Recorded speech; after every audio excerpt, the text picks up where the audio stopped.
Josh. Yo. Oh, bro. Can you hear me good?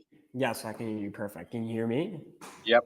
I think I'm having issues with the microphone, so that's good. How are you, bro? I'm good. How are you? Yeah, I'm doing very good. Very excited for this episode, and my bad for the confusion. I had an episode scheduled today at that time, so I think I just confused the names. Oh, it's okay. Yeah. Yeah, how are you, bro?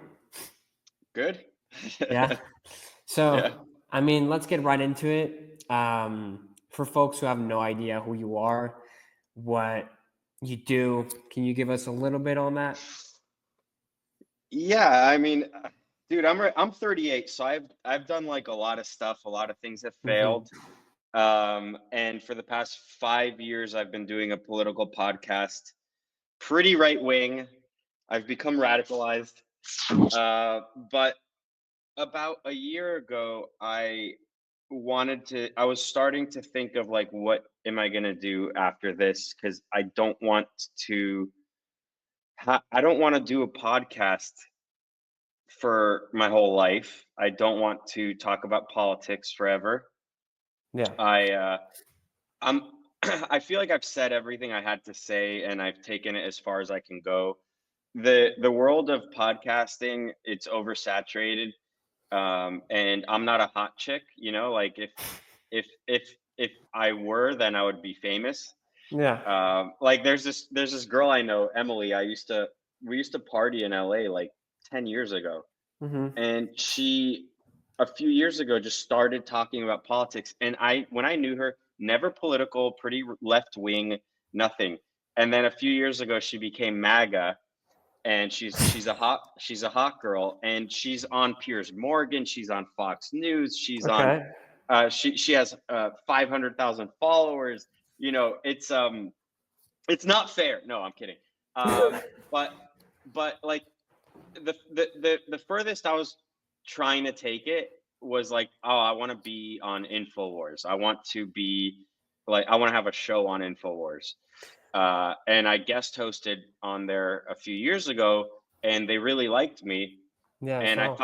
I thought they were going to offer me a job, but the problem is that they were going through that lawsuit, Right. and also I live in Costa Rica, so I don't Okay. think they were motivated enough to like, okay, we'll pay you enough to move out here and do all that. Yeah. So I've been doing the show for 5 years. Mine, it's called Wrong Opinion. Mm-hmm. And right now it's on censored TV, and it's what pays the bills right now. But a year ago I was thinking like, okay, I need to do something that will take me to the next level, that is something tangible, that is good. Yeah. And I around that time I posted on Instagram and I said, now it's never been easier to start a company now, because everyone's like doing bullshit drop shipping stuff. I don't know if they still do, but like people are always thinking of like a get rich quick scheme, and it's like the Mm-hmm. only way to do it properly is it's never going to be quick, but if you're doing it right, it should be stimulating enough. And it's not a scheme, and you have to sell something tangible, something real, that you're solving a problem. And I posted on my Instagram saying, it's never been easier, as an example, do what Gatorade did in the beginning. Put out a really good product that doesn't have trash in it, and people will like it. And you could just make your own electrolyte brand, copy Gatorade's original formula, maybe even make it better, and do that. And then my friend, another Josh, hit me up and was like, dude, we should actually do this. And I'm like, all right, if you want to help me operational and all that, let's do it together, 50-50. Mm-hmm. And since I live in Costa Rica, it's kind of impossible for me to have the operations here. So we'll do it in LA. And Yes. it took us a year from idea to launch, because we were tinkering with the formula. Like the base was, okay, Gatorade, what they used to do. Let's make it better. And Mm-hmm. it took us a year to really hone in on that, because we wanted to do it right. Like we looking into all the electrolytes, number one, no one uses real sugar, which is a Nope. mistake. Mm-hmm. It's a big mistake. Sugar is not bad. Sugar is super important. It's been completely demonized. People like to point that diabetes is through the roof and obesity is through the roof. It's not the sugar. It's the fake sugars. It's the corn syrups. It's the seed oils. It's all of Correct. these things. And Yeah. you need sugar to survive and to thrive. So, Not only that, you need it to properly hydrate too. yes. And so my other partner, Josh, he's another Josh. He really like nailed the formula, and it took us a while. And another thing we needed to avoid was maltodextrin, which Mm-hmm. that shoots up that can cause you problems. That shoots up your sugar, and silicon dioxide, and all these drying agents and flowing agents. We needed to avoid those things, and it took us a long time to get the proper formula correct and set, while also avoiding all those things, avoiding food colorings. You know what the funny thing about the food colorings are? It's like, I get why they work for children, you know, but why do adults need it? I know Okay. that children don't need it, but Mm-hmm. I get marketing wise, I understand. And I think it's because the massive conglomerates, they think of people like, they don't care that they're poisoning their customer base, but they also think of them as like retarded. And you know what? Maybe most people are, and maybe most people don't care about these chemicals. But the interesting thing is that they don't have to care. People like us have to care, and Yeah. then it becomes mainstream. And Oh, then the people who don't even care about their health or pay attention to it, like our movement, uh, basically in the long run will help all these people who don't even care and won't even notice the change. I love that. I love that. So if you mind going over, if we can go over the Wrong Opinion podcast, how Sure. have you become radicalized? Why did that ever happen? I joke. I mean, I'm joking when I I say know. that, but what I've okay. So up until I'm 38. Up until I was like in my mid 20s or so, I've always considered myself libertarian. I've always been interested in politics. I still do, but Ron Paul was great, and all these people that I looked up to. But what I realized was, it kind of goes back to like thinking most people are kind of dumb, and I don't mean that in a malicious Mm-hmm. way. It's like, Mm-hmm. most people don't have the time to pay attention to politics or health, or they have to pay attention to what they're like the important things to them, which I get it, it's fine. And what radicalized me, it's a few things. One is, I dated this actress who was 9 years older than me in Okay. LA when I lived in LA. And she was like a rabid leftist feminist, all that sort of stuff. But we never spoke about those things. But towards the end, she started bringing things up, and I was like, none of this makes sense. Like, it's just like, and then she eventually was calling me a sexist and all these things because I said women are more nurturing than men, and she's like, how could you say that? I'm like, because it's science, okay? It's biology. We're programmed a certain way, men and women are different. How revolutionary, how crazy. And then it forced me to look into all these things, and fast forward, um, I, until fast forward to like where we are now, Mm-hmm. uh, I've listened to interesting people. Not that I like follow them closely, but like an example is someone named Curtis Yarvin. He's funny. I've interviewed him. I kind of know him a little bit, and he's a little bit crazy. Okay. In his personal life, he's not like a conservative, but Okay. he believes strongly that like the best form of government is a form of a monarchy. And I was thinking about that, and if we're talking about like what radicalized me, I think he's kind of onto something, in the sense that like the United States, you look at the United States, it's the massive problems. You could even look at the health sector. Yeah. What's interesting to me about Trump right now is that he knows it's 4 years and it's over.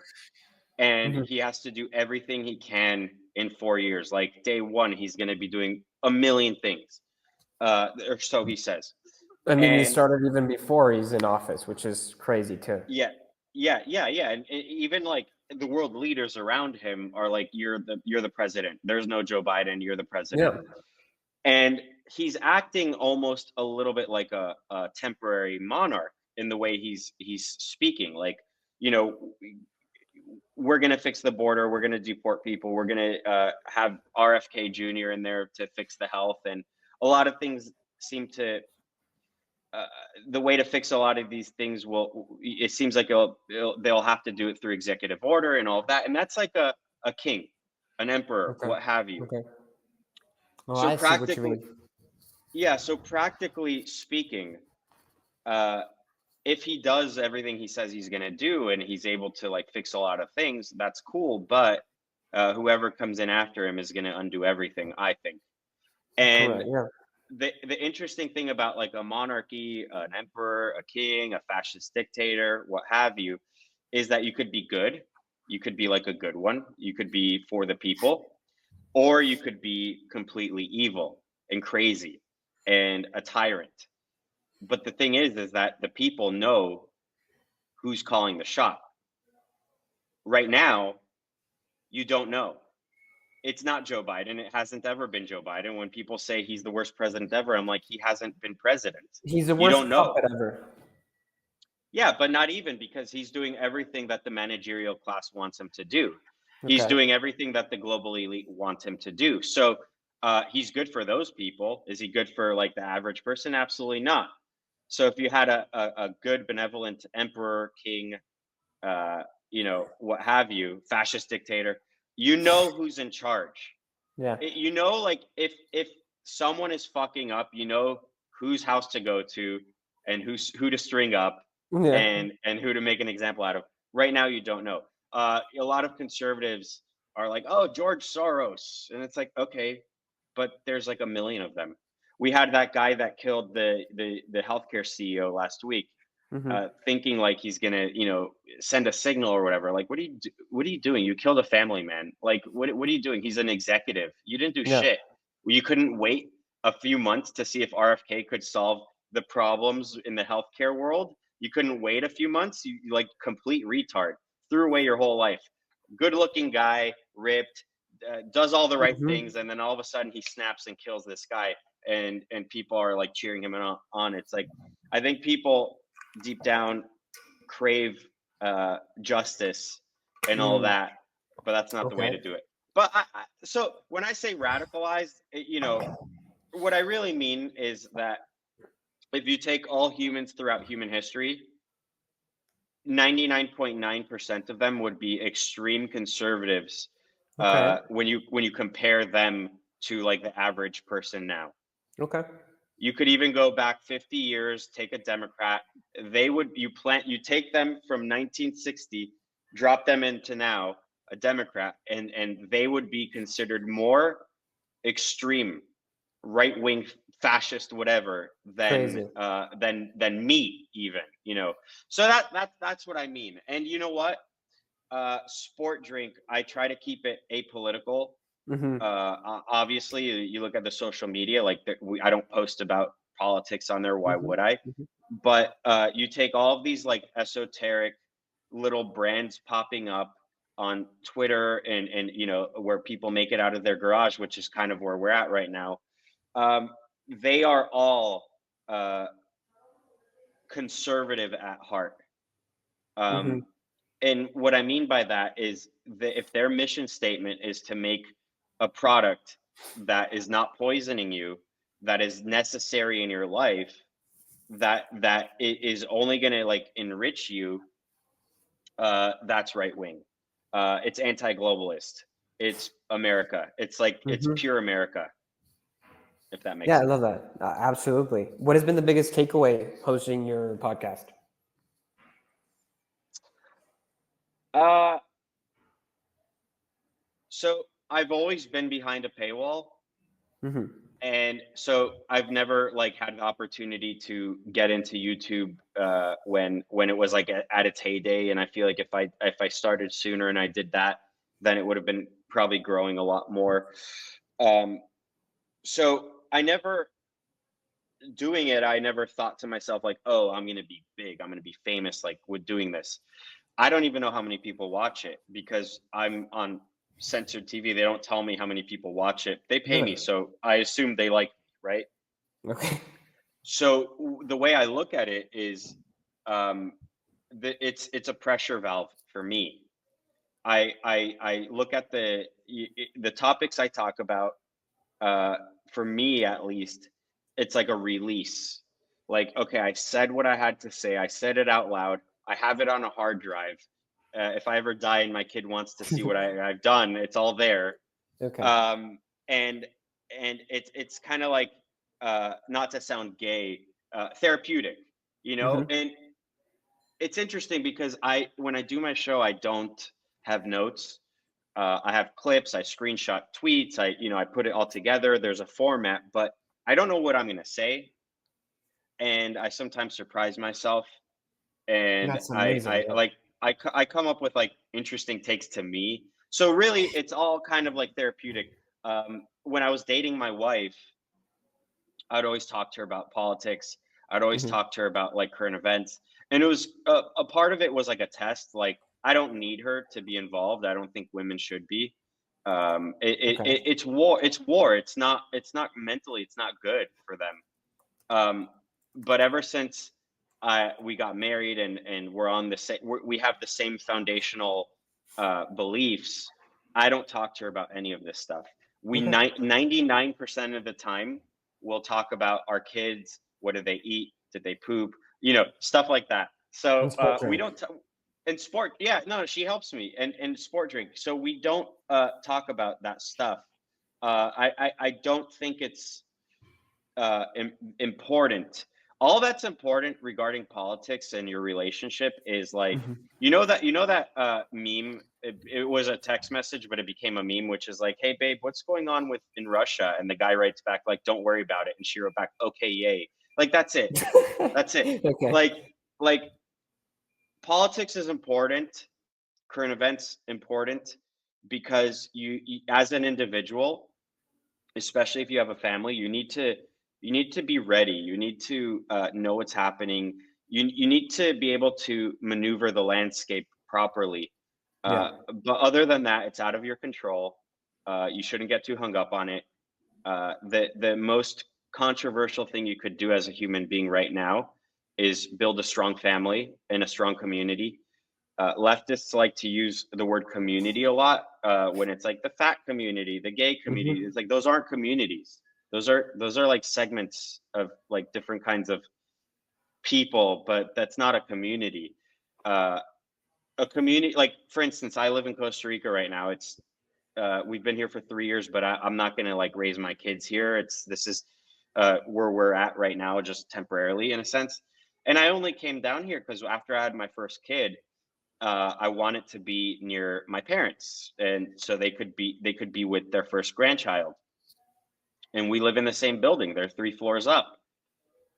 I believe strongly not in the nuclear family, but in the generational household. And Hmm. Hmm. that's what I'm talking about. Like, that's what's important. That's what's in your control is your family, your community, the homeostasis of your family, like the Yeah. happiness of them. I love that. So let's get into sport drink. Okay. It's extremely clear that there is obviously a very powerful mission behind the brand, the company. There's something you're trying to say with all the branding and the humor. Um, Kind of, what are the values behind sport drink? It's kind of what I said earlier. It's Hmm. have respect for your customers. Hmm. Okay. It's as simple as that. Uh, you want them to be like, I know it sounds cringe, but you want them to be happy and healthy. you want to be able to provide, even if it's like a little bit, like sport drink. If you buy sport drink, it's like a small part of your day. It's not Mm-hmm. even. It's a blip.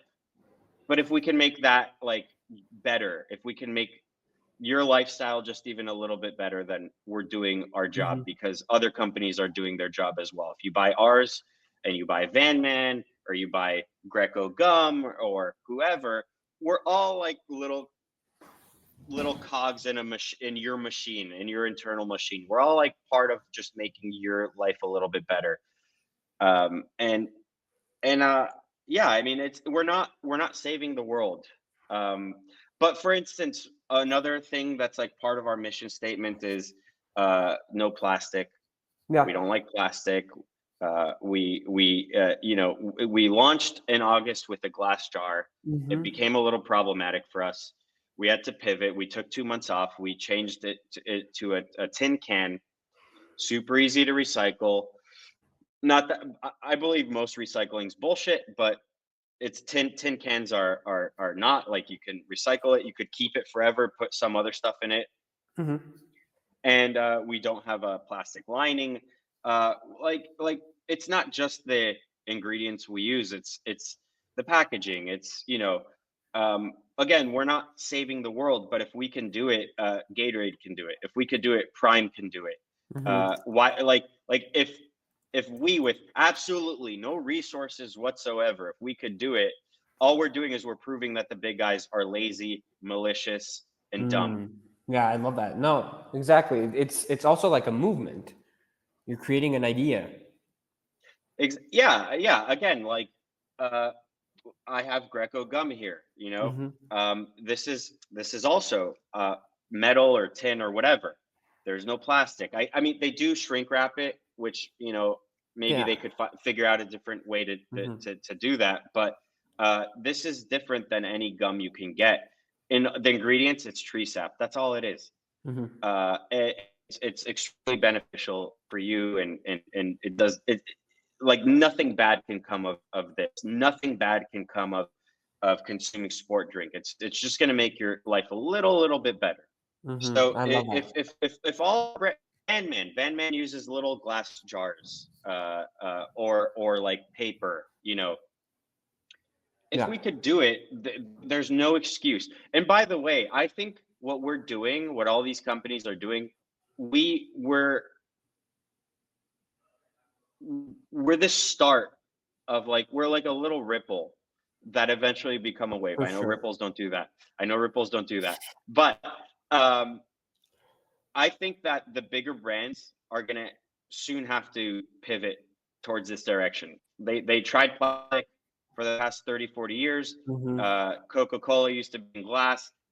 They're all doing plastic. But I Mm-hmm. think that eventually, because brands like ours, they're gonna see that the consumer is a little bit more savvy. Like, I think Yeah. what we're, I hope, is we're training, like, the really health conscious people. Not that they need a lot of training, but that it will eventually seep over the mainstream. Like seed oils have, for we're basically in, like, the dark corners of the internet. That conversation was very, very small, and now it's mainstream. You have RFK as HHS. He's talking about it on Fox News. Boomers had no idea about this, and now they know about it. It would have been unfathomable 2 years ago if you told me that that would be the case. Yeah. Yeah. I love that. So another question I have that I'm personally very curious about is like the way you communicate sport drink, which is the designs, the humor, the feeling, the Yeah. colors, the font. It's very I think I told you when you released Orangey Glad, like I craved it. Um why who's behind that? Is that you? Um, no, I'm not talented. What I am good at is I'm like a good headhunter. I know talent. I have taste. I have really good taste. I can recognize talent. I don't have it. Okay. I guess that's my power. I can't tell you who's doing it. Of He wants to course. remain anonymous. Like, we were having a call with one the other day, and he's like, I'm gonna say my name's John. I'm Okay. like, you don't even have to say your name. Yeah. You know what I mean? Like, no one's on a call like, hey, this is blah blah blah. Like, I'm like, you should just call yourself John Penis. You know, I don't know. Like, it doesn't matter. So I can't see who it is. I've known him for like 9-10 years. He's a self-taught graphic designer, and I've always liked this stuff.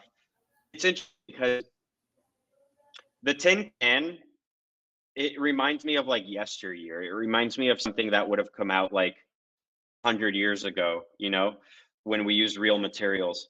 Uh, and so I think that design is going the maximalist direction instead of minimalist. We've been in a minimalist phase for a while, and I feel like sport drink is a combination of maximalism and minimalism, because the font, it's like not super intricate. The logo's not super intricate, but like putting your design on a tin can, it kind of, it's, you're kind of like merging the two things into one.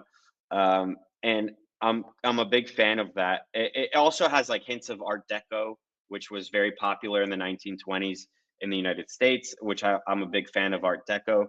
Um, and I think we not only do our ingredients stand out among a very oversaturated market of electrolyte powders and sport drinks and all that, but our identity stands out.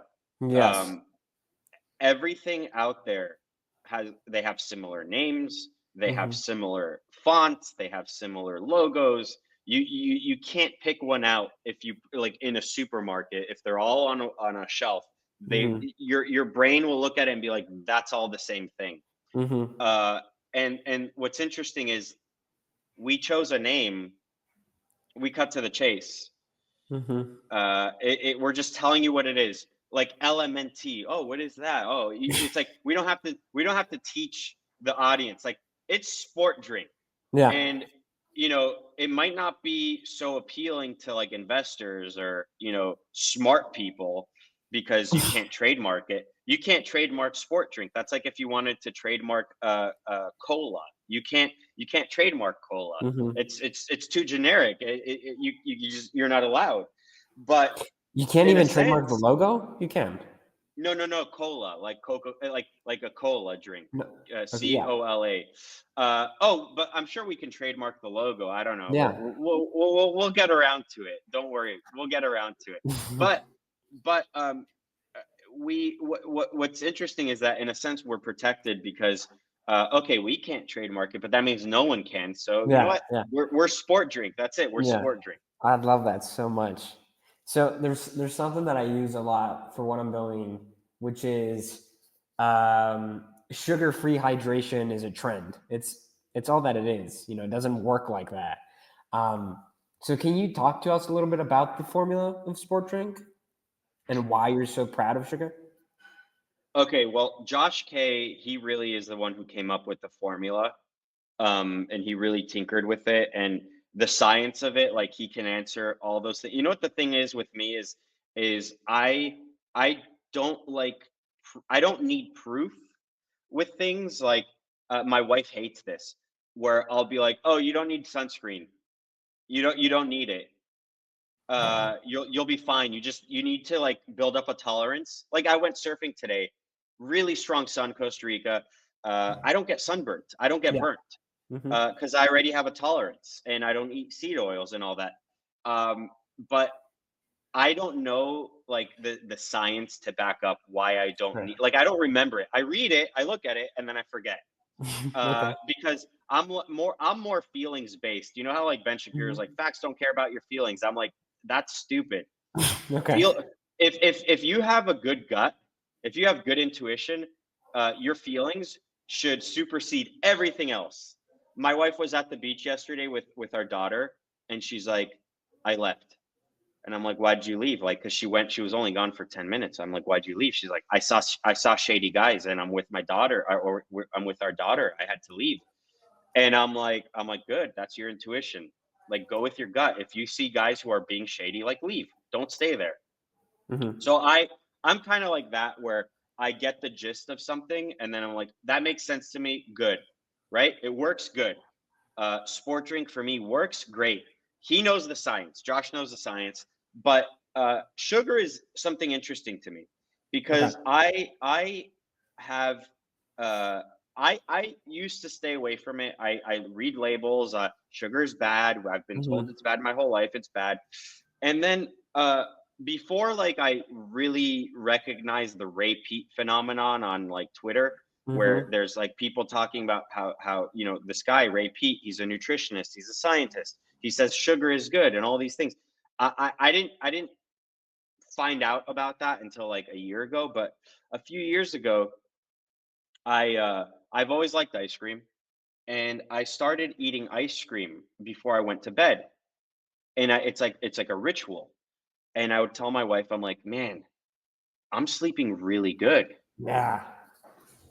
I'm sleeping really good. I'm not waking up. I don't have to wake up to pee. I don't have to, and I sleep through the night and I wake up feeling really good.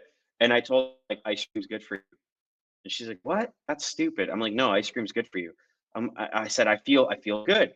If your body is craving something that is not like fake, right? If it's not synthetic, it's not like Doritos. You Doritos, your body will crave it because they literally have a chemical, I forget what it's called, in there that makes you addicted to it. But ice cream, good high quality ice cream doesn't have it. It's cream, it's eggs, it's sugar, it's vanilla. That's it. And if your body is craving it, that means it's good for you. We evolved a certain way. Like we have signals to tell you, hey, you need fat, you need sugar, you need protein.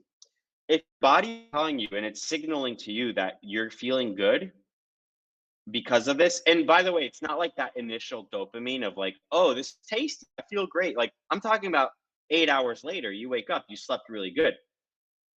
So I figured out by accident that sugar is good for you. Wow. I figured like because of that. And then it's funny because a year after that, I saw this article in the Atlantic. It's like from April 2023 or something. You could look it up. And it's basically the gist was Harvard scientists in 2018 found out that sugar is that sugar that ice cream, sorry, that ice cream is good for you. And I showed it to my like, ha, I was right. See?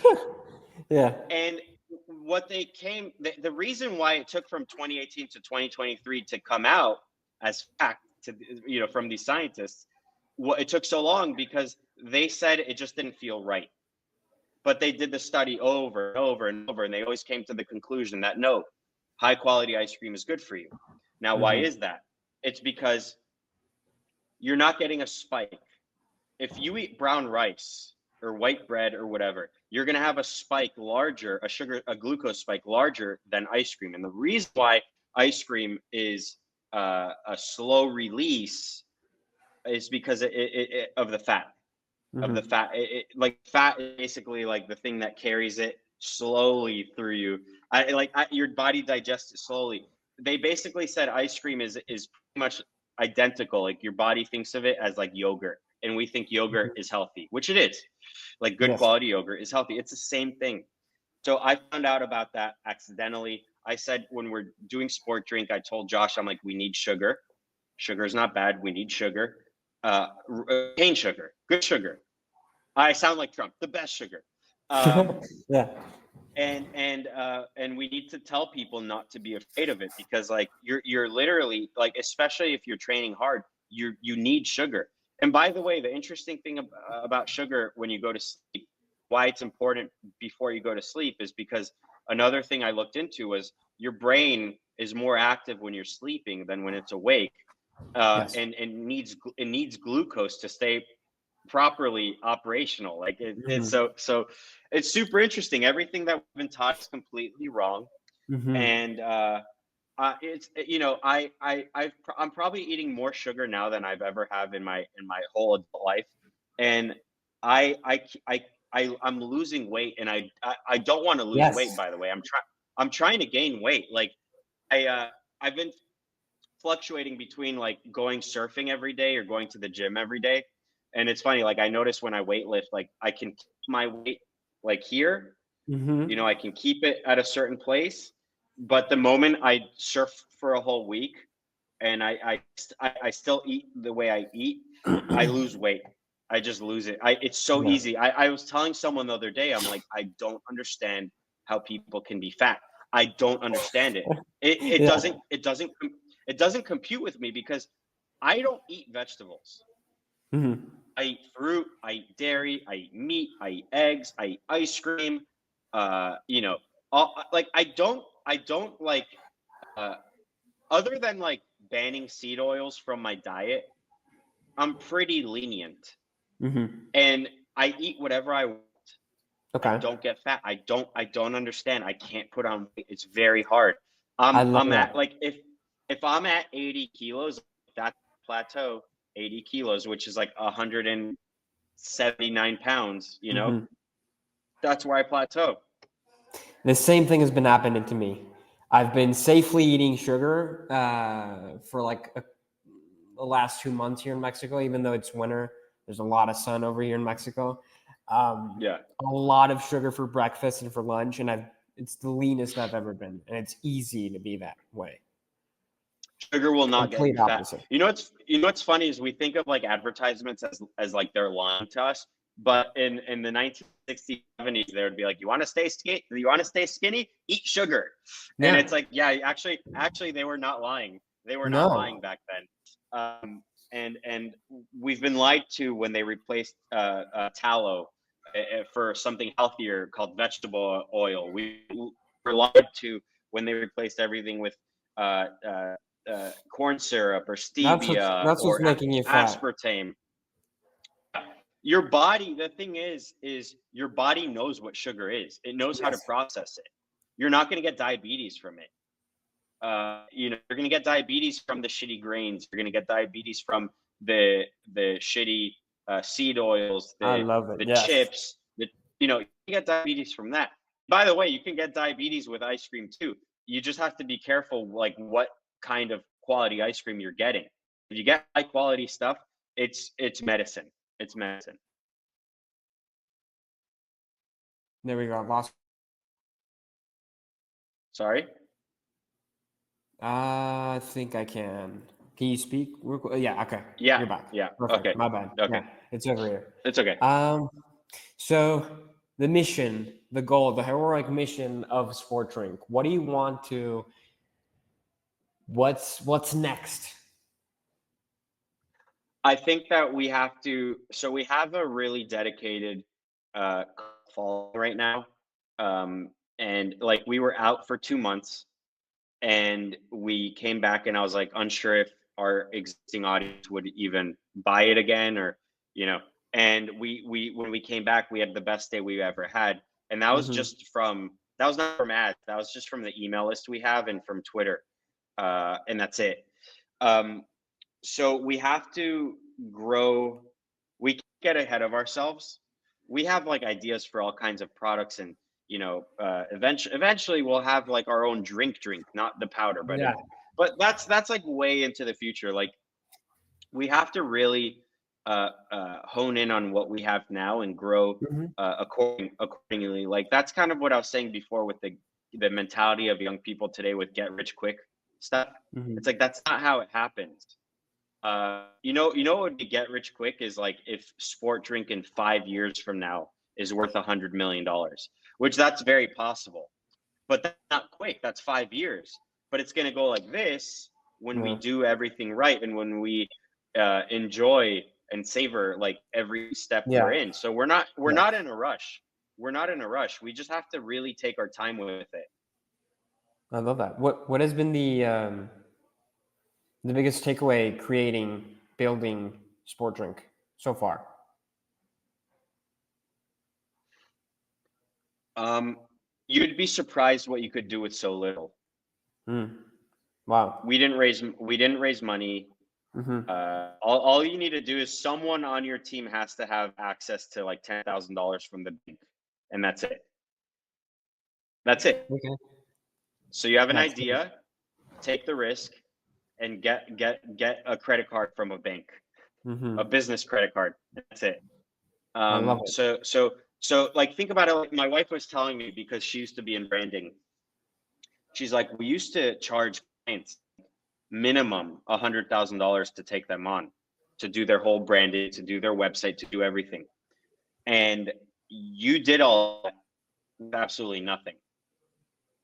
So you have to be, if it's not you, if you're not the creative guy, you have to be, to have good taste, and you have to recognize talent, and you have to take the risk, and you'd be surprised what you could do with absolutely nothing. I love that. So it's interesting because I'm not going to get into it because it's really boring to me, but I Mm-hmm. worked on a tech startup in 2017, Mm-hmm. and the only way back then we were able to get off the ground was to raise $500,000, which I Mm-hmm. did, and it wouldn't have been possible without that money, and it failed.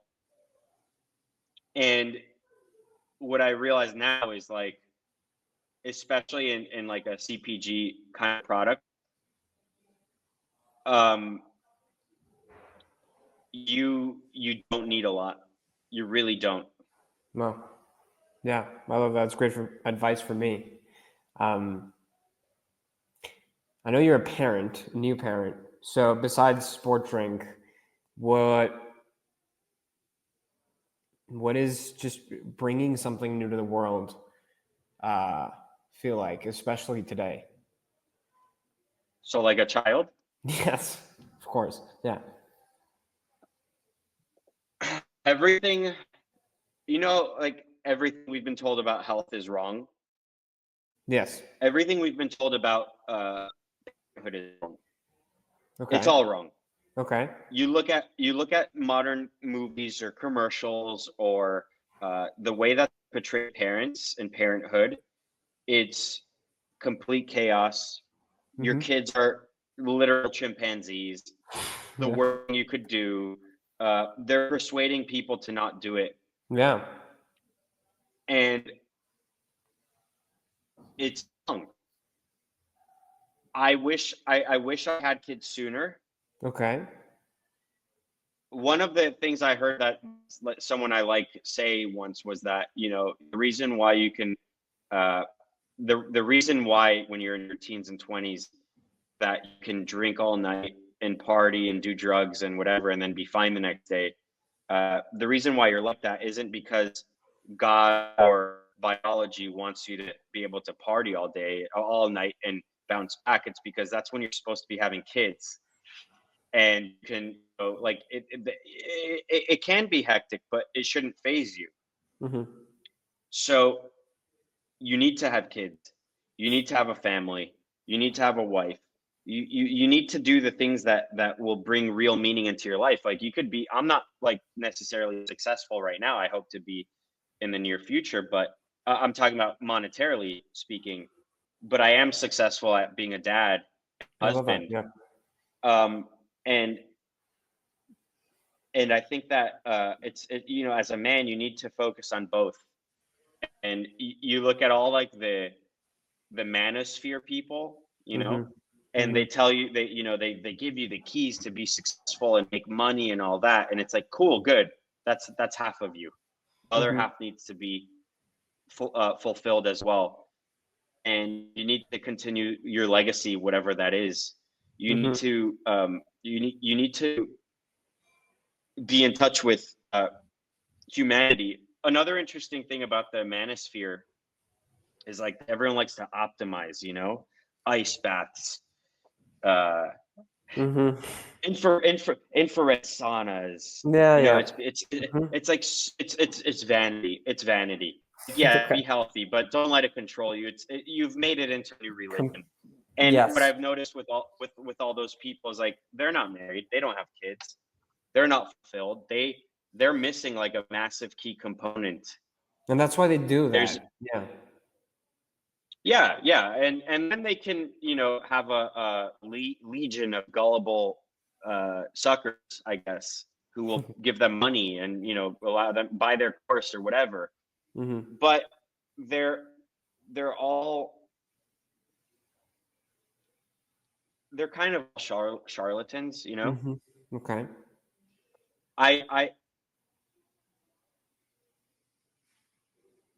I I mean, it's such a big topic. I could talk about it for hours. And there's a reason why they want you having kids.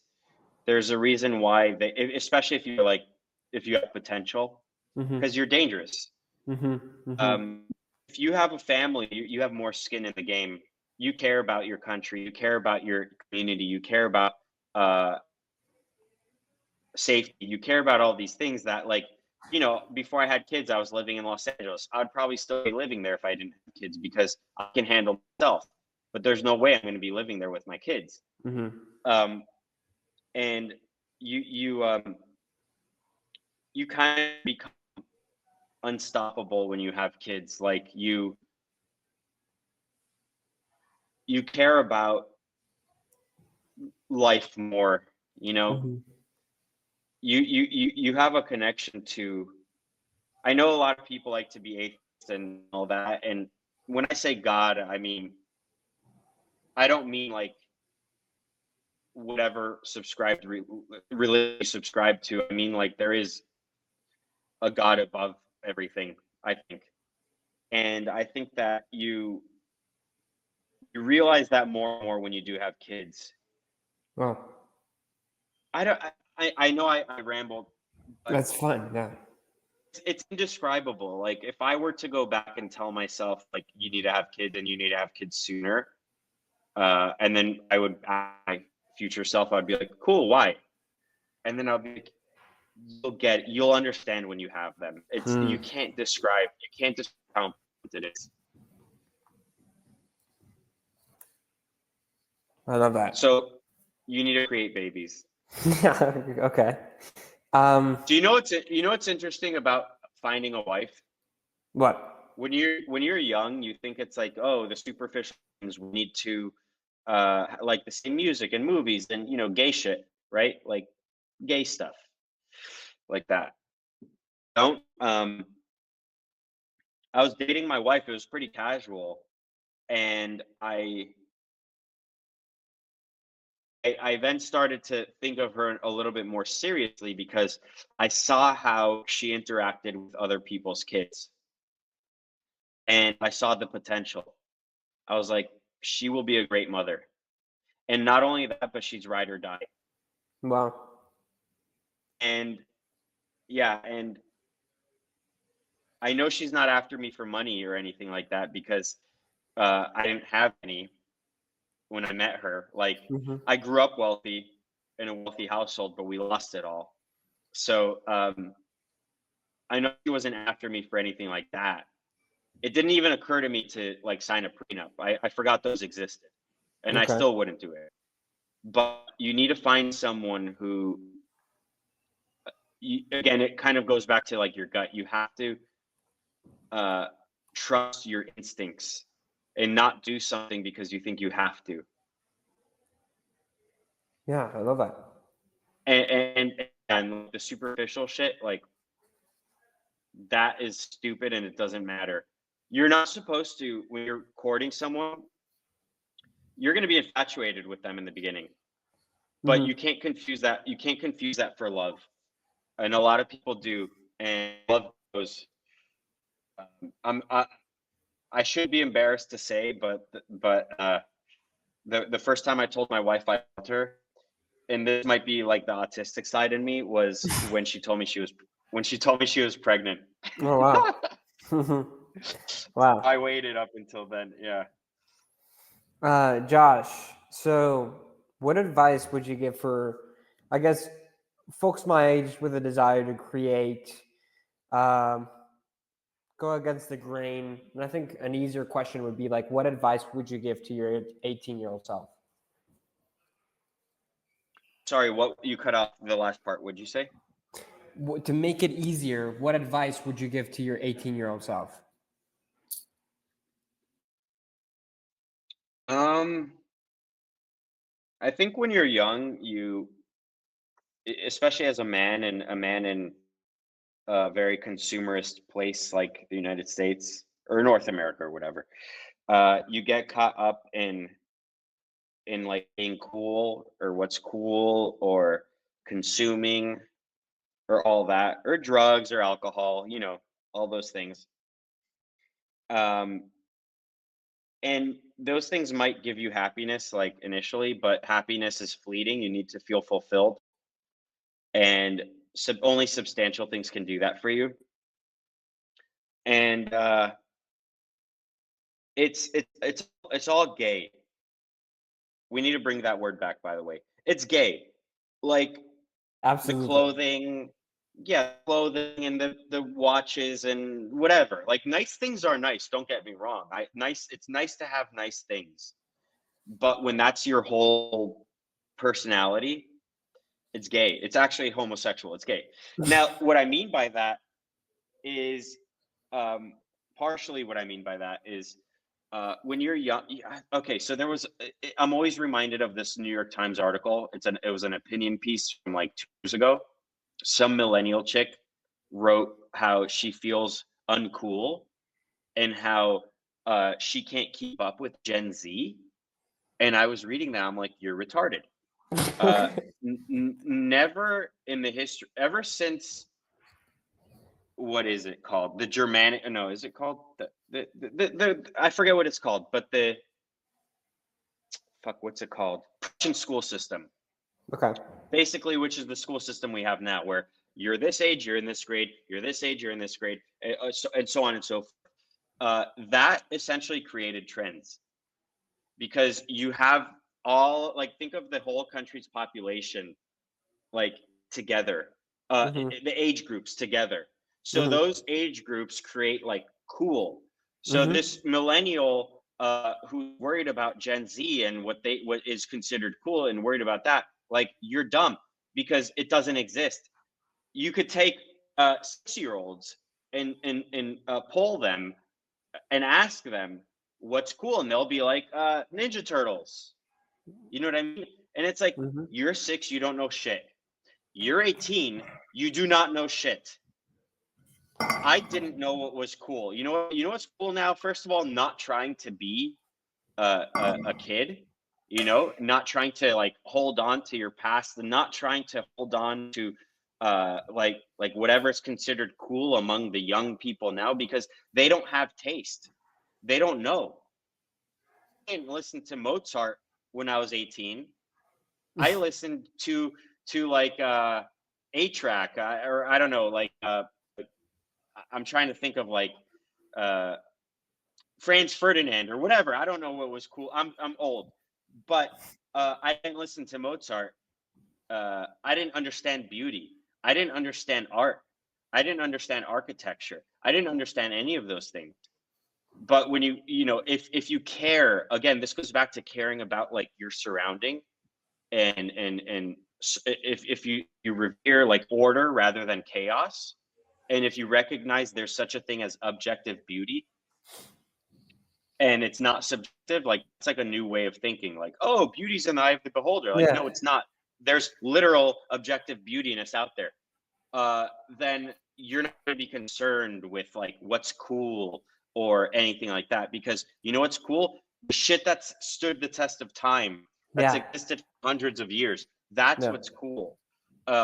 It basically like earned its place in history. Has Hmm. anything that we've made in the past 50 years, like, has anything? What can you name that's earned its place? Like, probably a few films, Hmm. probably a few artists, but like the fact that Will Smith can call himself an artist, that's not true. You're lying. That was based. Josh, for my last question, um, I'm going to use a different word because it's the one you used. What brings you most fulfillment or joy in life? Some days I feel like I'm a shitty dad. Okay. Um, like it because it can get tough. Especially my son's almost 4, so they say the terrible two. It's not true. It starts when they're 2.5, 3, up until they're 4. And some days I lose it. I lose my shit. I've only slapped my son once on the butt, spanked him one time. Not to hurt him or obviously not to hurt him, but like so, extra desperate times, Um, and what really does it for me is like when I don't lose my shit, and when I feel like today I was dad. Uh, like some days I can feel lazy or sluggish, lethargic. I don't have it in me. We live right on the beach, and my son, we're teaching him how to surf, and like last week I was having one of those days where I'm like sluggish and tired and lazy, and um, my dad's been having health problems, so he couldn't take him out, and my son came from upstairs because my parents live upstairs, and my brother's up there too. And I'm sad. My son was like, "I'm sad." I'm like, "Why are you sad?" And it's because a friend of ours is staying in town and he went surfing. And he goes, "Sad." And then like my brother was like, "Oh, so and so went surfing." And I'm like, "Oh, I get it. He wants to go." And I was having like that day. I'm like, "Oh, I'm fucking tired." And I'm like, "You know what? We're going. Let's go." And he was so stoked. And that goes back to like buying things. Nothing you buy will give you that feeling of like your son being pushed on a wave, so stoked, so happy that you took him. As a dad, like especially working and doing this, you're not like available 24/7, even though I work from home. And I think that actually might be harder for him, that like I'm home, but I have to ignore him sometimes. It might be easier if I was away in an office, but I think it makes those moments more memorable and impactful. Like when I'm like, yes, we're going. Uh, I think that's what does it. Now on the business side, it's like, okay, we relaunched Sport Drink, and I wasn't sure what day the relaunch day would be like, and then the fact that uh, not only did we have like massive amounts of customers return, but we had new customers. Like people have really been paying attention, and we did really well without any advertising. Like Mm-hmm. that, it brings me that's fulfilling, because that validates the work that you're doing. Like Mm-hmm. that means that I don't know if it means there's product market fit, but it means like you're on the right track and Right. you're not wasting your time. So all those moments that you ignore your kids weren't for nothing. Yeah. Beautiful, Josh. That was great, man. Thank you so much for this. Absolutely, anytime. Yeah. Thank you, Let bro. me let me yeah, let me know when it's up and I'll post it. And if you do clips, we could do the thing where we collaborate or whatever, and I'll Perfect. repost it. Absolutely. Don't make me look like a racist or anything like that. I trust Not at you. all. Absolutely. I trust you.